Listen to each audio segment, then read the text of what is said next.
Tô vivendo então, mano.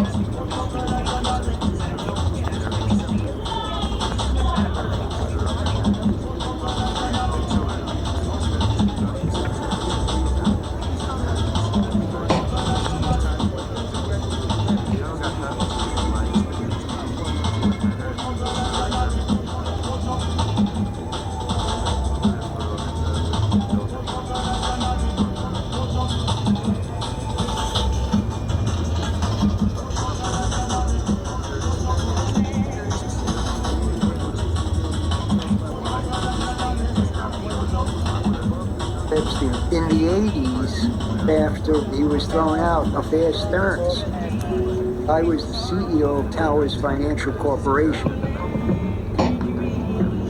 Steve Hoffenberg and Jeffrey were both self-made guys, but when Jeffrey met him, Hoffenberg was the mogul. He was the one flying around in private planes. He was the one with the wealth. The CEO of a very large company who had employed Jeffrey Epstein in Europe called me and said, "This is a brilliant man that we'd like you to interview for North America because he has credentials on Wall Street and he's loaded with energy, but his moral compass is upside down." Jeffrey Epstein had cheated and stolen money on his expense account. He definitely appealed to us because we were running a Ponzi scheme. And he understood Wall Street and he could deliver substantial results in this to us because we were running a Ponzi scheme. Jeffrey Epstein had cheated and stolen money on his expense account. He definitely appealed to us because we were running a Ponzi scheme. And he understood Wall Street and he could deliver substantial results in this criminal enterprise. So I interviewed Jeffrey Epstein and he took control of the interview. He's got a gift that's extraordinary, where he controls the people he meets and manipulates them totally with his charisma.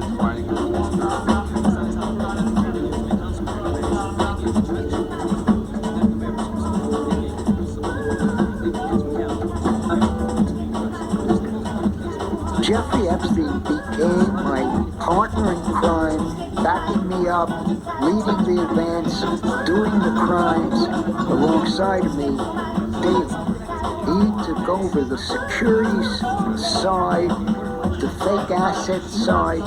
He was manipulating the stock price and trading stock illegally.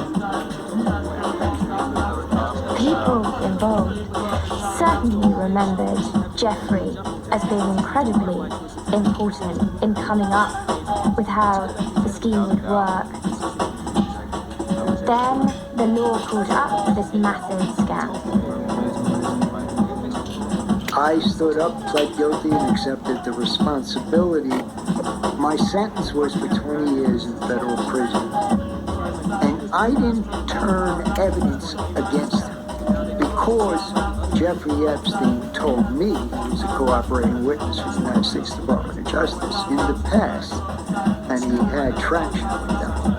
I believe that Jeffrey Epstein would have been able to discredit me and say he was the white knight and he was immaculate. And I knew that was his plan. You can't grasp it.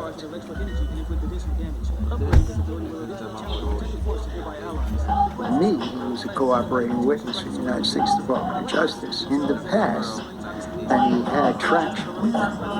I believe that Jeffrey Epstein would have been able to discredit me and say he was the white knight and he was immaculate. And I knew that was his plan. You can't grasp the magnitude of this man's controlling effect. Jeffrey Epstein was able to control and manipulate people in an extreme method. That was typical Jeffrey Epstein. It's very clear that that is Jeffrey's MO, is to hold things over people, hold their secrets over people. I suspect, there's a pattern here.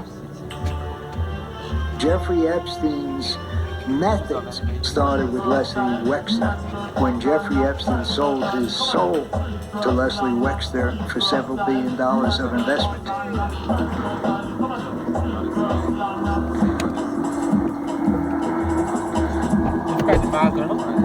Jeff Epstein met Leslie Wexner somewhere around 1986. This is Mr. Wexner's gatehouse. And beyond that gatehouse is a massive compound and the most expensive house in central Ohio.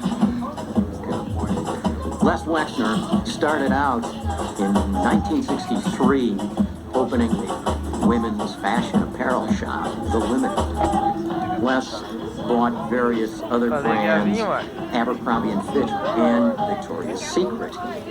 Through all of that became a multi-billionaire. At some point, Les Wexner provided a power of attorney to Jeffrey Epstein over his financial affairs.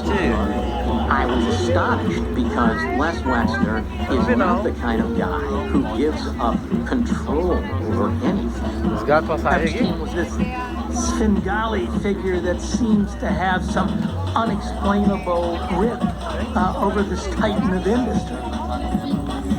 There were people in the late 80s, early 90s that referred to Epstein as the boyfriend. Jeffrey Epstein was working with both of us at the same time. He was going to Ohio regularly on a jet that was provided to Jeffrey by Leslie Wexner. Epstein explained to me personally that he could control the emotions of Leslie Wexner easily because Leslie Wexner was fascinated and Wexner totally adored Epstein. Cada vez que eu venho aqui, você tem uns 3 gatos diferentes? In any event, you did develop a sexual relationship with Leslie Wexner at some point in time. Is that true? No. Epstein told me how he planned to manipulate and control Leslie Wexner's fortune of billions of dollars so that Jeffrey Epstein could invest and make substantial income.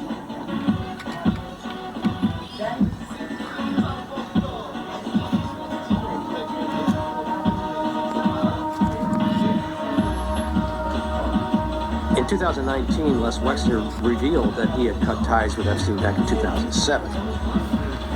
He said he discovered Epstein had stolen more than $46 million from him. He didn't explain why he didn't press charges. Being taken advantage of by someone who was so sick, so cunning, so depraved, is something that I'm embarrassed that I was even close to.